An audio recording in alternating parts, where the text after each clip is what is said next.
O que será que existe depois da morte? Será que nós vamos para um lugar melhor? Por que nós temos tanto receio e medo de morrer?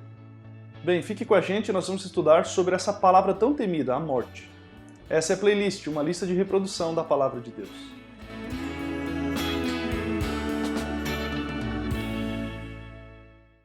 E aí pessoal, tudo bem? Aqui é Marcelo Nascimento e nós hoje vamos estudar um tema intrigante. O que a Bíblia fala sobre a morte?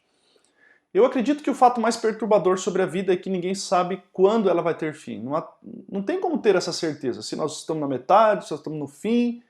A única coisa que a gente sabe é que nós temos um prazo de validade e um dia ele vai chegar. E existem muitos eufemismos para a palavra morte, né, para o termo morte. Ou seja, são palavras que nós usamos para substituir a terminologia morte, a palavra morte, mas que mesmo usando essas palavras diferentes, esses eufemismos, ainda nós continuaremos sabendo exatamente do que a palavra está falando. Essa mudança de termos que muitas vezes nós usamos não vai alterar em nada a realidade. Nós gostamos, na realidade, de trocar essas palavras, ou a palavra morte, porque a gente não gosta dela. Ela é uma palavra real demais para a gente. Nós usamos expressões assim um pouco mais brandas para falar sobre a morte, como por exemplo, partiu dessa para melhor, ou descansa em paz. Ou até expressões assim mais engraçadas que nos incentivam também da mesma maneira a fugir um pouquinho da força dessa palavra morte. Como por exemplo, vestiu o paletó de madeira, bateu as botas, esticou a canela e assim por diante. Tem tantas outras expressões engraçadas para falar sobre o mesmo tema. Agora, qual é a batalha em nossa vida que nós lutamos e que sabemos estar 100% contra nós? Quem é o louco de fazer isso? Nenhuma batalha a gente vai lutar sabendo que a gente tem 100% de chance de perder. Então por que nós, todos nós, e você que está me assistindo sabe disso, por que nós resistimos e empurramos para longe a questão da morte, sabendo que a gente vai perder essa batalha? O que nos faz ter essa vontade de viver? Por que nos surpreendemos com a morte toda vez que ela chega, sabendo que ela é inevitável? Em muitos funerais as pessoas dizem mais ou menos assim: ah, ele está no lugar melhor, o fulano está no lugar melhor. Isso nos faz pensar em algo muito importante para o nosso estudo de hoje. Se a morte realmente nos leva para um lugar melhor, por que a gente luta contra ela? Por que nós temos o instinto sempre de evitar a morte? De acordo com Platão, quando Sócrates ele foi condenado à morte por supostamente corromper a juventude lá da cidade de Atenas, ele não lutou contra a sentença de morte dele. Ele foi condenado por envenenamento. E o curioso da história aqui é que ninguém segurou ou forçou Sócrates para ele tomar o veneno, a cicuta, mas ele bebeu voluntariamente. O filósofo aqui, Sócrates, ele foi executado pelo Estado, mas ele participou de todo o processo da execução dele com alegria. E por quê? Por que ele não recusou o veneno e lutou até o final contra a morte? Veja, Sócrates ele era um filósofo grego e os gregos acreditavam no dualismo. E o que era isso? Como Sócrates não escreveu livro nenhum, a gente não tem nenhum livro de Sócrates, podemos entender isso pelo seu discípulo, o aprendiz de Sócrates, que foi Platão. Ele sim escreveu o pensamento do seu professor e aí a gente pode entender um pouquinho sobre esse assunto. E quem gosta aqui de filosofia ou já estudou filosofia, com certeza já ouviu falar sobre a teoria das ideias. É mais ou menos assim. O mundo ao nosso redor é defeituoso, nada é perfeito. Sempre nós vamos encontrar erros e imperfeições no mundo que a gente vive. E não é muito difícil, é só a gente olhar ao redor de nós, é só a gente ir para a rua, é só a gente olhar para nós mesmos. E como é que a gente sabe que algo é imperfeito? Para você saber que algo é imperfeito, nós devemos ter uma ideia do que é perfeição, do que é perfeito. E se a gente consegue pensar em perfeição, logo ela deve existir. Deve ter um reino de perfeição em algum lugar do universo por aí. E esse reino, portanto, é chamado na crença do dualismo na filosofia grega, o mundo imaterial das ideias. Talvez você que já estudou filosofia aí ache essa minha descrição aqui simplista demais, mas em poucas palavras é exatamente isso que eu estou dizendo para você. O dualismo grego ele recebe esse nome, dualismo, né, vem de duas, de dois, de duas, por causa da crença em dois reinos de existência. O nosso mundo que a gente vive aqui, que é um mundo material, que a gente pode tocar, só que ele é imperfeito. E aí, o outro lado é o mundo imaterial, mas que ele é perfeito, e que existe em algum lugar aí acima do nosso mundo, acima do nosso plano de existência. Agora, o que isso tem a ver com o tema da morte, que a gente está vendo hoje aqui no vídeo? Bem, tem tudo a ver. Segundo a crença do dualismo, o seu corpo faz parte do reino material aqui, portanto ele é do mundo mal. O seu corpo é mal, do mundo das imperfeições. Mas como é que a gente sabe que algo não está funcionando direito? Como é que a gente sabe que existe imperfeição? Será que nós temos dentro de nós uma alma que não é material, que não pode ser tocada, além do nosso corpo físico, e que explica esse desejo por algo perfeito, uma vez que talvez essa alma que está dentro da gente pode ter vindo de lá desse mundo perfeito e imaterial? Perguntas como essas levaram a crença em almas desencarnadas, né? O assunto das almas. Mas os gregos eles não foram os únicos que pensaram dessa forma. Aliás, eles foram os que popularizaram a ideia. Mas os egípcios já acreditavam na concepção de alma muito tempo atrás, de que a alma era imortal. Aliás, Sócrates teve um tempo em que ele viajou para o Egito a fim de consultar os egípcios sobre o que eles ensinavam em relação a esse assunto, e quando ele voltou para a Grécia, ele transmitiu esses ensinos ao seu discípulo mais famoso, que foi Platão. E Platão escreveu exatamente que é preciso a gente se libertar dos desejos do mundo, das paixões materiais, para que assim você aceite a morte como se fosse um presente. E por isso então que é fácil a gente entender a alegria de Sócrates diante da execução dele por envenenamento. Pois na realidade, na crença dele, segundo a crença dele, ele não estava prestes a perder a vida. Na realidade, ele estava sendo promovido para uma nova vida, uma nova esfera de existência.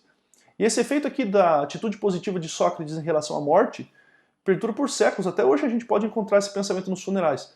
Quando se diz assim, ah, não chore, ele está no lugar melhor, ela está no lugar melhor. A filosofia grega ela dá um certo conforto para a gente ao dizer que a morte não é o fim, mas é o começo. Que na realidade é uma formatura, é uma libertação. Faz todo sentido adotar essa filosofia, como se fosse assim, um mecanismo para a gente lidar com a dor. Mas sabe, tem uma coisa nisso que me deixa assim, um pouquinho inquieto. E eu queria compartilhar com você. Sócrates até podia pensar na morte como se fosse uma amiga, e por isso a alegria dele. Mas Jesus definitivamente não pensava dessa maneira. Olha o que diz Marcos capítulo 14, verso 33 e 34. E levando consigo Pedro, Tiago e João, começou a sentir-se tomado de pavor e de angústia, e lhes disse, a minha alma está profundamente triste até a morte, fiquem aqui e vigiem. Essa experiência aqui aconteceu com Jesus lá no Getsemane. Jesus, na realidade, ele não estava com medo de que os homens o matariam, e nem da dor que ele sofreria, dos espinhos, das chicotadas e assim por diante. Jesus, na realidade, nesse texto, está demonstrando que ele estava com medo da morte em si. Para Cristo, a morte não era algo divino, mas era uma coisa extremamente terrível. Olha o que Marcos capítulo 14, verso 36, completa do texto que nós acabamos de ler. Pai, tudo te é possível, passa de mim este cálice. Bem, nós precisamos admitir, sermos sinceros ao texto bíblico aqui, que Jesus não se agradou nem um pouquinho da morte.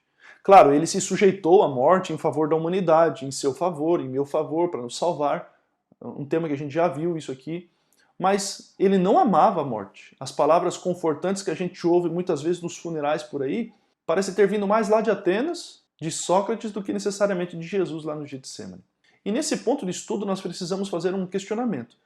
Por que Jesus ele não abraçou a morte como se fosse uma libertação da existência desse mundo mal? Por que ele não afirmou que a morte era um bilhete de entrada para um próximo nível, uma próxima fase? O que será que Jesus sabia e que Sócrates ignorava? Muita gente talvez poderia argumentar comigo aqui, dizendo o seguinte, bem, Jesus era um carpinteiro humilde, ele não tinha acesso ao conhecimento, ele não sabia e nem conhecia a filosofia de Sócrates e por isso ele tinha medo, porque o medo da morte dele era fruto da ignorância, ele não conhecia das coisas. E aliás, fazendo um parênteses aqui, era exatamente isso que Sócrates falava para as pessoas que tinham medo da morte, era por causa da ignorância.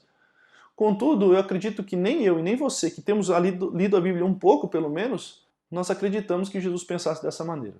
Na realidade, eu creio, eu, Marcelo aqui, que a agonia de Jesus diante da morte não era fruto da ignorância de Jesus. Do contrário, era fruto de um conhecimento muito profundo sobre esse tema.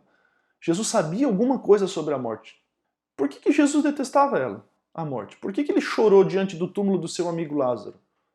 Se a morte é uma promoção, por que a gente luta contra ela? Por que uma sirene toca toda vez em nossa mente, nos convencendo de que parece que tem alguma coisa errada, que não está indo nada bem quando a morte aparece? Por que nós procuramos lutar sempre contra a morte quando ela se aproxima? Antes da gente continuar, eu preciso aqui dar uma palavra importante para você, abrir meu coração para você. Eu quero dizer que talvez você vai discordar de mim nesse vídeo. E sem problema, viu? Sem problema nenhum. Você tem a liberdade de pensar diferente de mim. O que eu vou trazer aqui para você pode parecer um pouco desorientador, mas pode ser uma surpresa para você. Porque talvez não foi assim que você aprendeu ou que você acreditou até hoje. Mas se você pensa diferente de mim, não há problema nenhum. Eu só estou tentando aqui ver junto com você alguns argumentos e pensamentos bíblicos, obviamente, para ajudar a gente a chegar num entendimento um pouquinho maior sobre o tema. O que você acha? Tudo bem? Meu objetivo aqui não é atacar você, o que você pensa, o que você crê, uma religião A, religião B. Não é isso que eu estou querendo fazer. Só estou querendo dar uma passeada pela Bíblia para a gente ver o que a gente encontra e assim a gente ter alguns elementos para ficar pensando aí durante a semana sobre esse assunto. O que você acha? Pode ser? Vamos continuar? Vamos dar uma passeada pela Bíblia? Eu acredito, na realidade, no fundo do meu coração, de que a Bíblia é a revelação de Deus para o ser humano, é o manual de instruções que Deus deu para a gente. E eu acredito que você também pensa assim. Por isso eu quero convidar você para a gente ir para a Bíblia. Tá bom? Tranquilo? Então, eu creio que para a gente entender o tema da morte, de como a vida termina, é importante a gente compreender como é que a vida começa. E isso, então, vai nos dar um vislumbre bem interessante de como a vida começa para entender como a vida termina. Afinal, eu penso assim particularmente que a vida é um mistério muito maior do que a morte. Porque se a gente tem dificuldade de explicar a morte, pensa em explicar o que significa a vida. A gente até pode explicar, por exemplo, os processos químicos que acontecem dentro do nosso corpo, quais são os elementos químicos que tem dentro do nosso corpo, mas na realidade a gente não consegue explicar como é que torna uma pessoa consciente. Qual que é a faísca que permite que a vida exista? E a Bíblia dá uma explicação e você pensa assim, meu Deus, eu não vou entender a vida se é tão difícil assim. Não, mas a Bíblia dá uma explicação surpreendentemente simples. Está lá no livro de Gênesis capítulo 2, verso 7, diz assim: Então o Senhor Deus formou o homem do pó da terra e lhe soprou nas narinas o fôlego de vida e o homem se tornou uma alma vivente. Veja, nós até conseguimos entender que nós somos feitos de elementos químicos que fazem parte da terra, a gente já falou isso. O que a gente não entende é como é que esses elementos químicos inorgânicos se transformam em você. Em seres sensíveis, que andam, que falam, que têm personalidades diferentes. Como é que um conjunto de elementos químicos consegue rir, consegue chorar, consegue odiar, consegue amar? Os autores bíblicos apresentam Deus como aquele que proveu essa centelha de vida. A Bíblia apresenta Deus como aquele que soprou nas narinas de Adão o fôlego de vida. Portanto, lá de acordo com Gênesis, a fórmula que torna os elementos químicos em uma pessoa é uma fórmula muito simples. Diz assim, é pó da terra mais fôlego de vida igual a ser vivo. É exatamente essa fórmula. E bem, para a gente entender a morte agora, é uma questão de matemática e lógica simples. A fórmula da morte é o inverso da fórmula da vida. É pó da terra menos o fôlego de vida igual a um ser morto. E como eu disse aqui, eu não quero que seja uma questão apenas de lógica, mas eu quero deixar a Bíblia responder essa questão. Então, vamos para a Bíblia? Salmo capítulo 104, verso 29 diz o seguinte: Se escondes o rosto, eles se perturbam. Se lhes cortas a respiração, morrem e voltam ao pó. Exatamente como acontece lá no livro de Gênesis, o processo inverso do que foi a vida. Já no livro de Eclesiastes, capítulo 12, verso 7, afirma algo semelhante do texto que nós acabamos de ler, mas com um pequeno acréscimo. Diz assim: E o pó volte à terra, de onde veio, e o espírito volte a Deus, que o deu. Talvez agora vai surgir uma confusão aí na sua mente. O que seria esse espírito que volta para Deus? Vejamos, Sócrates, ele dizia que ao morrermos nós deixamos esse corpo mau e nós nos descolamos do corpo, a nossa alma, e nós ascendemos para uma existência superior. E o autor de Eclesiastes aqui parece estar afirmando a mesma coisa de Sócrates, ou seja, que o nosso corpo mortal vai voltar para a terra e o nosso espírito que está dentro da gente ele vai se dirigir então para esse reino superior, conforme a crença de Sócrates. Mas na língua em que Gênesis foi escrito, não é bem assim que o verso está dizendo. A palavra hebraica aqui traduzida por espírito é a palavra ruach. É meio estranho de falar, né? É ruach, tem esse arranhado no final. Essa palavra pode significar um montão de coisa, dentre elas fôlego, vento, mente, enfim, tem um monte de outros significados. Contudo, o sentido principal da palavra ruach no seu uso geral na Bíblia é o significado de fôlego, de respiração. É por isso que na antiga versão da Bíblia King James, uma versão em língua inglesa, é possível encontrar uma estranha passagem que está lá no livro de Jó e que diz assim, segundo essa versão, Jó capítulo 27, verso 3. Enquanto o meu fôlego está em mim e o Espírito de Deus em minhas narinas. Veja, será que Jó está dizendo para a gente que o Espírito de Deus morava no nariz dele? Obviamente que não. A palavra aqui traduzida por Espírito nesse verso é exatamente a palavra hebraica que nós acabamos de ver, ruach, e que conforme a gente viu, pode significar, em sua grande maioria na Bíblia, ela fala de fôlego, de respiração. Esse é o significado principal da palavra. Agora, se a gente considerar que o espírito aqui mencionado nesse verso fosse um tipo de alma, como no pensamento comum de hoje, como se fosse uma espécie de um fantasma desencarnado, nós estaríamos fazendo uma afirmação muito engraçada, porque a gente estaria dizendo que tinha um fantasma que morava no nariz de Jó. Veja, nesse texto em específico, as expressões de Jó, meu fôlego está em mim e o Espírito de Deus nas minhas narinas, significa a mesma coisa. É um recurso literário dos escritores bíblicos. Se trata, na verdade, aqui de um mesmo pensamento expresso duas vezes de formas diferentes, em frases diferentes. O que Jó estava tentando reconhecer aqui era que a sua habilidade de respirar e de viver era um presente de Deus e que só Deus podia dar. E quando Deus retira essa habilidade de viver, a gente vai parar de respirar e então a gente vai morrer. É exatamente o inverso lá da fórmula da vida contida lá no livro de Gênesis que a gente leu anteriormente. Então veja, essa é a mesma ideia que o autor de Eclesiastes estava querendo transmitir. O pó vai voltar para a terra e o espírito, ou seja, não uma alma desencarnada, mas o fôlego de vida, essa centelha de vida vai retornar para Deus. E isso aqui vai esclarecer vários textos bíblicos. Por exemplo, lá em Gênesis capítulo 2, versos 16 e 17, diz assim, ó, e o Senhor Deus ordenou ao homem, de toda a árvore do jardim você pode comer livremente, mas da árvore do conhecimento do bem e do mal você não deve comer, porque no dia em que dela comer, você certamente morrerá. Então aqui Deus está falando que se o ser humano pecasse, desobedecesse, ele morreria. E olha o que diz Romanos capítulo 6, verso 23. Porque o salário do pecado é a morte. Então o texto está falando, combinando exatamente com o texto anterior, de que para aquele que desobedece, para aquele que peca, ele vai morrer. É a consequência natural, se desconectou da vida. E Isaías capítulo 59, verso 2 diz o seguinte: mas as iniquidades de vocês fazem separação entre vocês e o seu Deus. Nossos pecados nos separam de Deus, a fonte da vida. E logo a gente estando separado da fonte da vida, só nos resta a morte. Mas se eu e você pecamos e a gente está desconectado da fonte da vida, como é que a gente está vivendo hoje? Né? Eu quero ilustrar de maneira muito simples, é como se fosse um ventilador. Você deixa ligado o ventilador. Ele está conectado na fonte de energia. É como se fosse a nossa conexão com Deus, antes do pecado, Adão e Eva. Então, o ser humano desobedeceu, se desconectou da fonte da vida, tirou a tomada do ventilador. Só que o ventilador não para instantaneamente, ele tem ainda uma energia residual ali que permite com que as pás do ventilador continuem em movimento até naturalmente ele parar.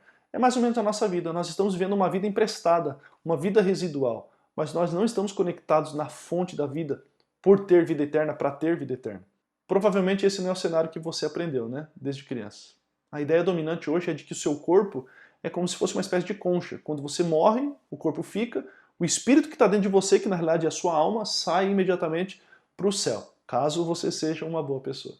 Só que a Bíblia aqui enfatiza com toda clareza que nós não nos movemos para uma outra existência consciente quando a gente morre. Olha o que diz Salmo 146, verso 2 a 4. Louvarei o Senhor durante a minha vida, cantarei louvores ao meu Deus enquanto eu viver. Não confie em príncipes, nem nos filhos dos homens em quem não há salvação. Sai-lhes o espírito e eles voltam ao pó, e nesse mesmo dia acabam todos os seus desígnios. Veja que a palavra espírito é a mesma que nós já vimos, ruach, que significa fôlego. Então, o texto não está falando de espírito, mas está falando de fôlego, né, de respiração.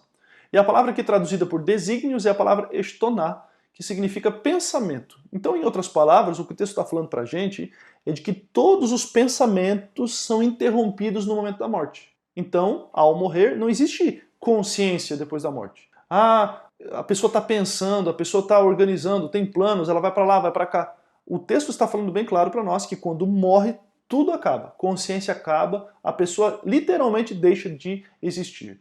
Olha outro exemplo que está no livro de Jó, capítulo 7, verso 9. Assim como a nuvem se desfaz e passa, aquele que desce à sepultura jamais tornará a subir. A Bíblia está dizendo aqui que as pessoas que morreram, elas se desconectam da fonte da vida. E isso aqui não é estranho ao texto bíblico, uma vez que Deus disse lá no Éden que isso aconteceria caso o ser humano desobedecesse. Lembra que Deus falou? Se vocês comerem, vocês vão morrer, não viver. Não vão continuar vivendo, vocês vão morrer literalmente. Essa é a consequência da desobediência. Agora isso nos leva a uma pergunta. O que aconteceu de verdade então com as pessoas que afirmam ter recebido a visita de alguém que já desceu à sepultura? Numa visão, por exemplo, espírita, né, sobre esse tema. Bem, o primeiro ponto que nós podemos ter certeza é de que a Bíblia não diz que isso acontece. Talvez você vai discordar de mim, vai querer mostrar vários textos bíblicos, a gente pode discutir, escreva nos comentários aí, tá bom? Mas a Bíblia afirma exatamente o contrário. Conforme os textos que a gente viu, e pela questão do tempo que a gente não pode ler, porque a gente gravaria aqui horas e horas de vídeos sobre esse tema, porque ele é muito complexo e muito debatido hoje em dia, mas existem outros textos mais a respeito da morte como um fim, como acabou, e não uma promoção para uma nova esfera de existência. Se a Bíblia diz que os mortos não voltam a viver, então quem é que apareceu? Porque a pessoa viu, a pessoa sentiu, a pessoa tocou, a pessoa ouviu, cheirou, e aí? Olha o que diz 2 Coríntios capítulo 11, verso 14. Por isso eu quero ir para o texto bíblico para deixar o texto responder esses questionamentos, essas perguntas, tá bom? O texto diz assim: e não é de admirar porque o próprio Satanás se disfarça de anjo de luz. Olha só que interessante, o texto está dizendo para nós que Satanás ele tem a capacidade de se disfarçar de outras formas, inclusive até de um anjo de luz. E Apocalipse capítulo 16, verso 14 afirma, depois você pode dar uma olhadinha lá, que existem espíritos de demônios que também fazem milagres. Só que depois de ler esse texto aqui, eu quero apenas fazer uma observação para você. Quando a gente fala e cita a palavra demônio, talvez muitos aí se arrepiam, né? E já vem na mente aí a imagem de um diabo chifrudo vermelho com um tridente na mão. Mas os espíritos de demônios que falam aqui em Apocalipse nada mais são do que anjos, conforme o livro de 2 Pedro capítulo 2, verso 4 diz, e que Lúcifer conseguiu enganar e convencer de sua rebelião contra Deus lá no céu, conforme a gente estudou num outro vídeo aqui. Ou seja, Satanás ele é um inimigo muito astuto, muito persistente, ele faz de tudo para enganar, porque ele só sabe fazer isso. Então ele faz de tudo para enganar e crermos de que existe vida além da morte. Agora, como que tudo isso começou então? Essa crença de morrer e no final das contas não morrer, porque você vai continuar vivendo de uma outra maneira com a sua alma, quer seja no céu ou no inferno, como geralmente se crê. Porque ao trazer essa ótica aqui, eu imagino que talvez você esteja ficando mais com dúvidas do que certezas aqui, não é verdade? Mas, como a gente viu no começo do vídeo, Sócrates ele era dualista, lembra? Ele cria que a alma imaterial se separava do corpo material por ocasião da morte. E essa crença, então, da chamada imortalidade da alma, ela entrou na igreja cristã a partir da última parte, o finalzinho do segundo século, da nossa era agora, né, onde os escritores cristãos eles adotaram então essa visão grega, essa versão grega sobre imortalidade. E aí eles levemente modificaram, obviamente, para se adequar e se encaixar nos temas cristãos. Os promotores mais influentes dessa doutrina, do finalzinho do segundo século em diante, e existem muitos outros autores, mas eu estou trazendo aqui os mais influentes, quem sabe os mais famosos, foram Tertuliano, Orígenes, Agostinho e Tomás de Aquino. Para você ter uma ideia do que eles pensavam, eu vou citar aqui um texto escrito por Tertuliano no final do segundo século e ele diz o seguinte, abre aspas, pois algumas coisas se conhecem até pela natureza. A imortalidade da alma, por exemplo, é crida por muitos. Posso utilizar, portanto, a opinião de Platão, quando ele declara, toda alma é imortal. Note aqui que Tertuliano ele cita a opinião de Platão para apoiar a crença na imortalidade da alma, mas ele não faz nenhuma tentativa de validar essa crença pela autoridade da Bíblia. Porque, obviamente, se ele fosse procurar na Bíblia, não vai encontrar nenhuma ideia de uma alma separada do corpo. Agora, citando Agostinho, um outro escritor antigo da igreja cristã, no livro Cidade de Deus, ele está falando aqui sobre as almas, ele diz o seguinte, a alma é, portanto, chamada imortal, porque, em certo sentido, não cessa de viver e sentir. Ao passo que o corpo é chamado mortal porque pode ser deixado ao desamparo de toda a vida, sendo incapaz de viver por si mesmo. Perceba aqui que aos poucos o ensino grego do dualismo e da imortalidade da alma ele foi entrando aos pouquinhos na igreja cristã. Mas essa não é uma crença exclusivamente grega, mas é muito mais antiga do que isso. Eu disse para você que veio lá dos egípcios, né? Mas eu quero apresentar a origem disso, dessa crença. E ela é muito mais antiga do que os egípcios. A Bíblia afirma no livro de Gênesis, capítulo 3, do verso 1 a 4, o seguinte, mas a serpente mais astuta que todos os animais selvagens que o Senhor Deus tinha feito, disse à mulher, é verdade que Deus disse, não comam do fruto de nenhuma árvore do jardim? A mulher respondeu à serpente, do fruto das árvores do jardim podemos comer, mas do fruto da árvore que está no meio do jardim Deus disse, vocês não devem comer dele, nem tocar nele para que não venham a morrer. Então a serpente disse à mulher, é certo que vocês não morrerão. Note aqui que a resposta de Eva era exatamente o que Deus havia dito para eles, que se eles desobedecessem o começo do fruto, eles morreriam. Então Satanás vem e diz o seguinte, vocês não vão morrer. E essa crença de que não morremos de fato, de que nossa existência não acaba na morte, ela remonta desde a época lá do Jardim do Éden. E como nós vimos, Satanás ele tenta fazer de tudo para distorcer o que Deus disse e destruir o que Deus criou. Só que mesmo tendo a gente lido aqui vários textos bíblicos sobre a questão do significado de alma e da vida, e não como uma entidade separada do corpo, eu quero destacar também mais alguns textos para que você tenha aí muito mais elementos para avaliar o que eu estou dizendo para você, tá bom? Então eu quero voltar ao texto bíblico lá do começo do nosso vídeo, que está no livro de Gênesis capítulo 2, verso 7. Diz assim: Então o Senhor Deus formou o homem do pó da terra, e lhe soprou nas narinas o fôlego de vida, e o homem se tornou uma alma vivente. O que passa muitas vezes aqui por alto é que o texto ele não só explica a formação do homem, de pó da terra, mais fôlego de vida, mas ele também dá fundamento para o significado da palavra alma. Veja que o texto não diz que quando Deus juntou o barro com o seu fôlego de vida, o homem passou a ter uma alma, algo dentro dele, separado dele, distinto dele. Mas fala o seguinte, o texto diz que na união dos dois elementos, do pó da terra e do fôlego de vida, o homem passou a ser. É diferente de ter. O homem, então, ele é uma alma vivente. Logo, você aí, um ser humano vivo, não tem uma alma dentro de você. Mas você mesmo, Vivinho da Silva aí, como está assistindo esse vídeo, você é uma alma.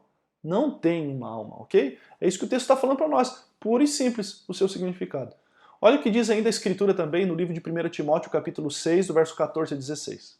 A manifestação de nosso Senhor Jesus Cristo, a qual no tempo certo há de ser revelada pelo bendito e único soberano, o Rei dos reis e Senhor dos senhores, o único que possui imortalidade.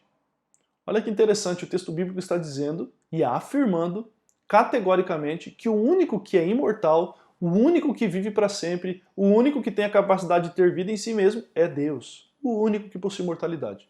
Agora, em Ezequiel, capítulo 18, verso 4, diz o seguinte: Eis que todas as almas são minhas, assim como a alma do Pai, também a alma do Filho é minha. A alma que pecar, essa morrerá.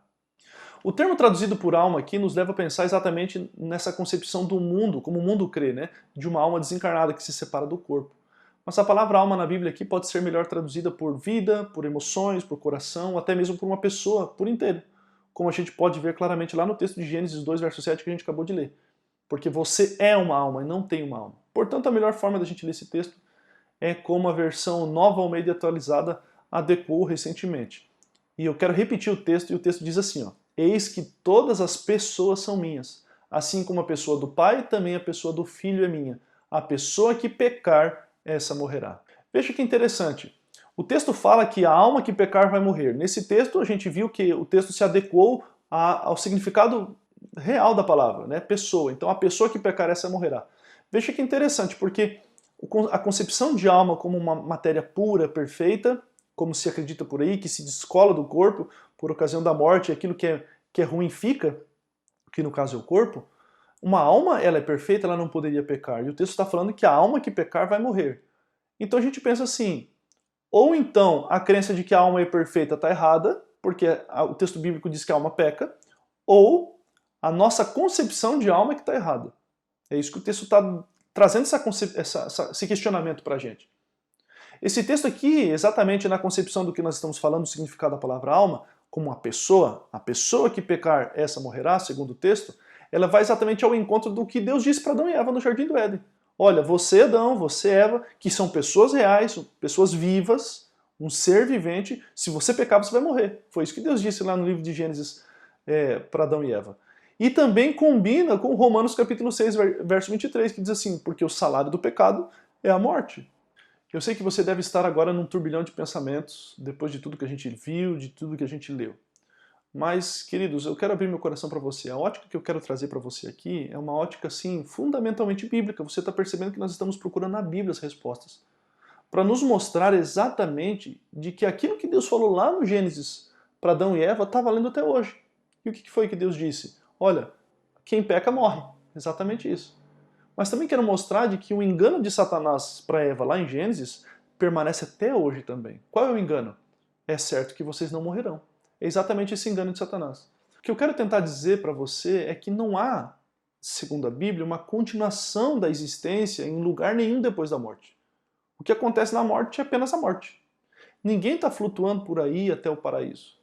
Assim a gente pode entender exatamente por que Jesus achava a morte tão angustiante. tão horrível.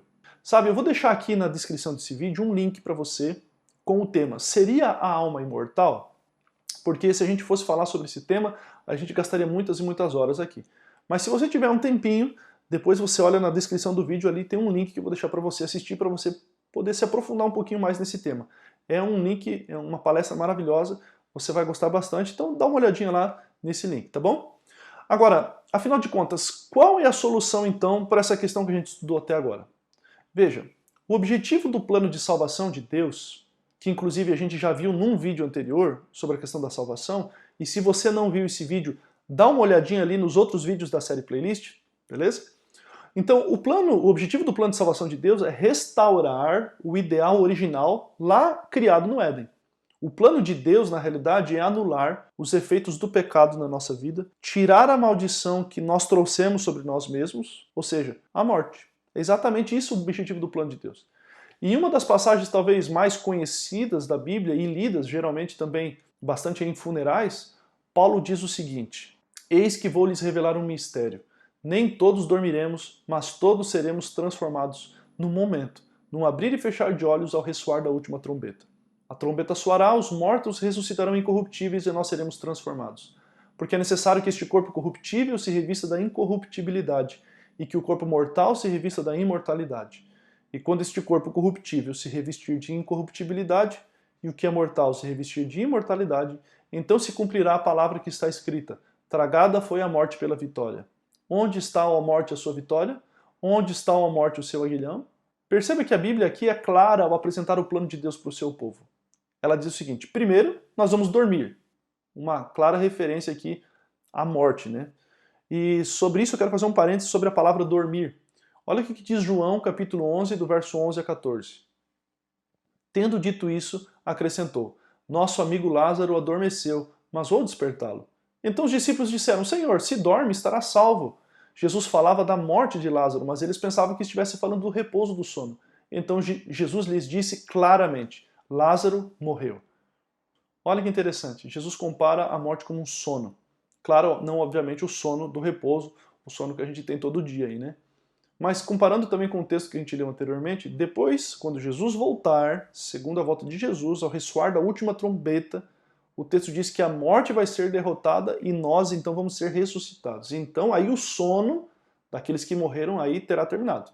Aí a gente vai ser transformado e os efeitos nocivos do pecado que a gente carrega em nosso corpo, eles vão ser transformados, serão revertidos. E aí os seres humanos mortais se tornarão então finalmente imortais. Mas eu preciso terminar esse vídeo, que senão vai ficar muito longo, mas eu quero terminar lendo um texto bíblico para você. E eu não vou botar na tela, eu quero ler com você na minha Bíblia aqui. Está no livro de 1 Tessalonicenses, capítulo 4, do verso 13 até o 18. Diz o seguinte: Não queremos, porém, irmãos, que sejais ignorantes com respeito aos que dormem, para não vos entristecerdes como os demais, que não têm esperança. Pois se cremos que Jesus morreu e ressuscitou, assim também Deus, mediante Jesus, trará em sua companhia os que dormem.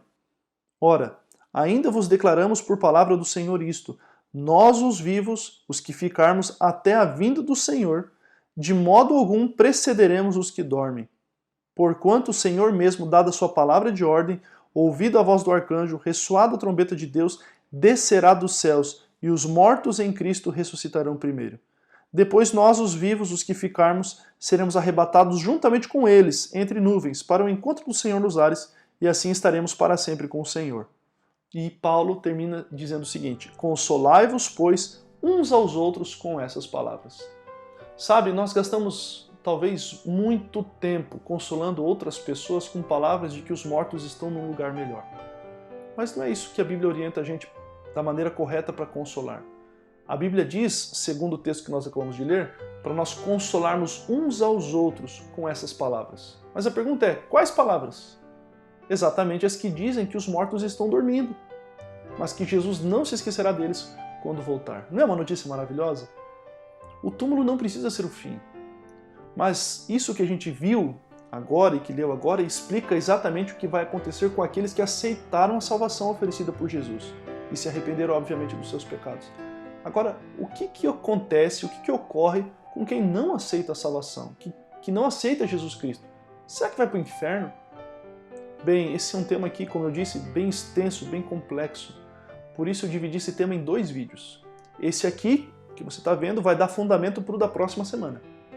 E aí nós vamos estudar a questão ainda da morte, quais as implicações de nós crermos numa imortalidade da alma, e também nós vamos dar uma olhadinha e passear na Bíblia sobre a questão do inferno.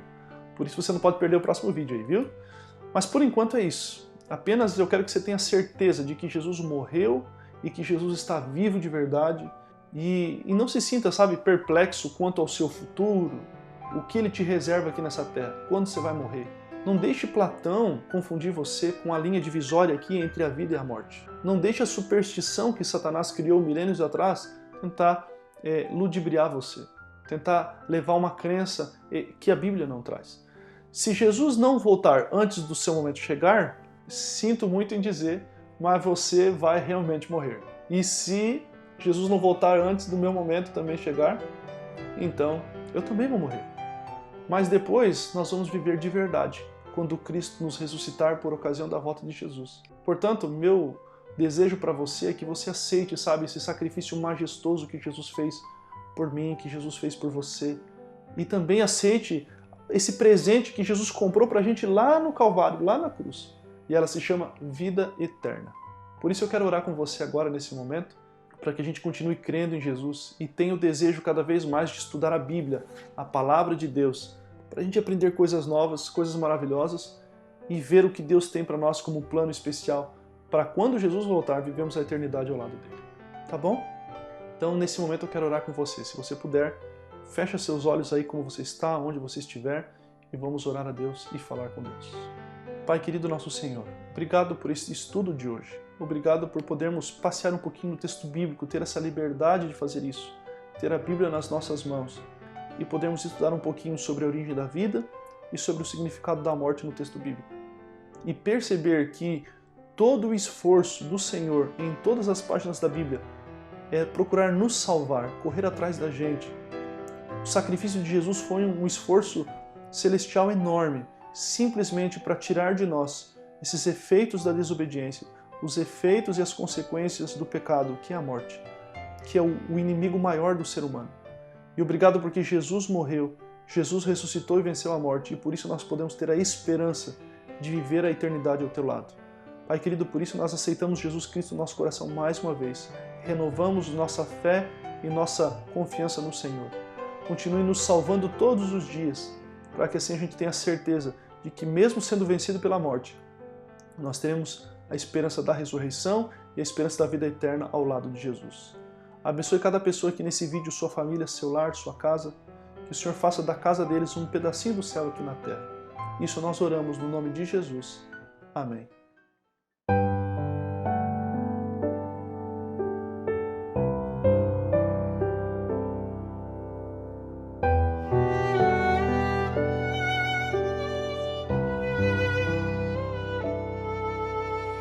É a mesma aragem que levanta as folhas, a mesma paisagem da minha janela,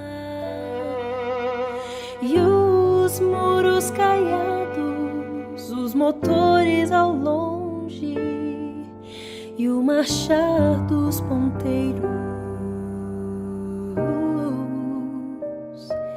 Seria tudo a mesma essência, não fosse o vão de uma ausência e o vácuo que ela fez.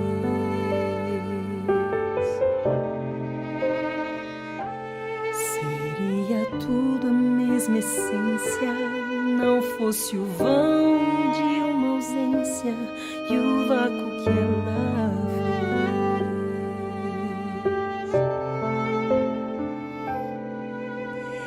Existe, no entanto, um bálsamo divino que seca o meu pranto e amortece a dor. Eis que apenas dorme para logo despertar, quando enfim Cristo chamar.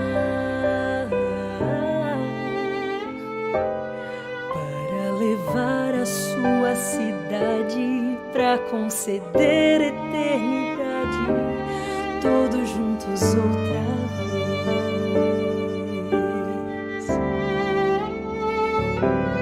Bem-aventurados todos que desde agora até o fim dormem no Senhor.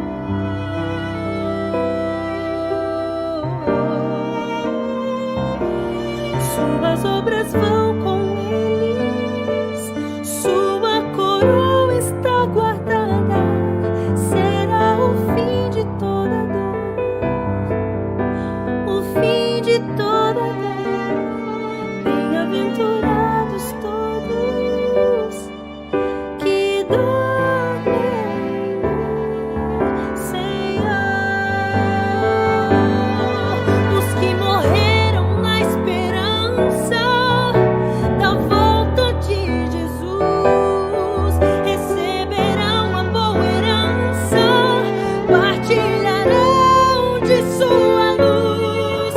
E nós, os que ficamos, confirmemos nossa fé, pois Cristo é garantia, o reencontro certo é.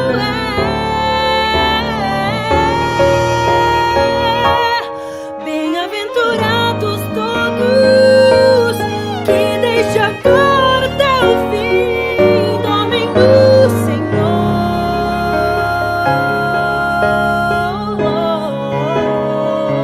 Suas obras vão com eles, sua coroa está guardada, será o fim de toda dor, o fim de toda dor.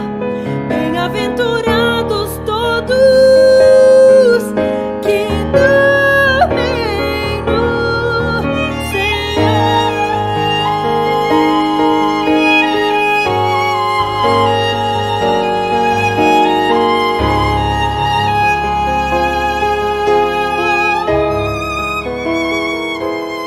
Bem-aventurados todos que dormem no